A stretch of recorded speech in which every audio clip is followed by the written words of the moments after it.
बरं. अहमस्मीत्य अहंकार सामान्य हाती दत्तत्वदा निजानंदवन मुख्यम किंतु असौ तस्य वासना. अहमस्मी अहंकार सामान्य जेव्हा आपल्याला जो काही आनंद प्राप्त होत असतो, अहमस्मी अहंकार सामान्य आच्छादित, तेव्हा जो अहंकार यांनी हा आनंद काय केलेला आहे, झाकल्या गेलेला आहे.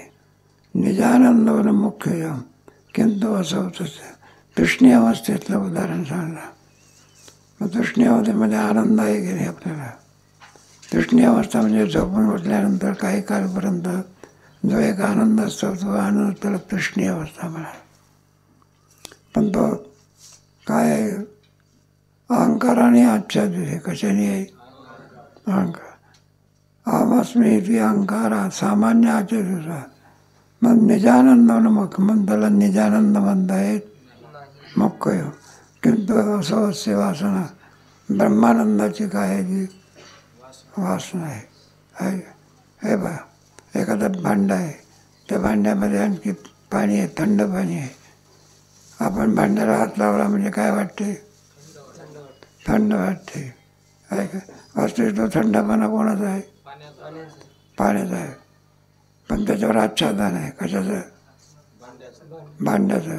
हात ओला होतो का? पण थंड वाटलं ते थंड कोणाचं आहे ते? असं तस्य आहे. कारण पाणी थंड आहे म्हणून काय होतं?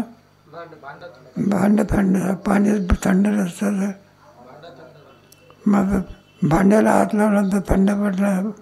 पाण्याचा आहे पण तो प्रतिबंध आहे. काय? भांड्याचा काय आहे? म्हणून त्याला काय निजानंद म्हणता येत.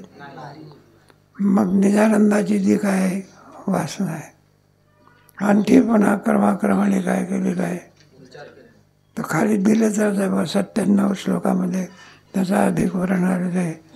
मग ते नाथ महाराजांची षष्टी आहे बरं का.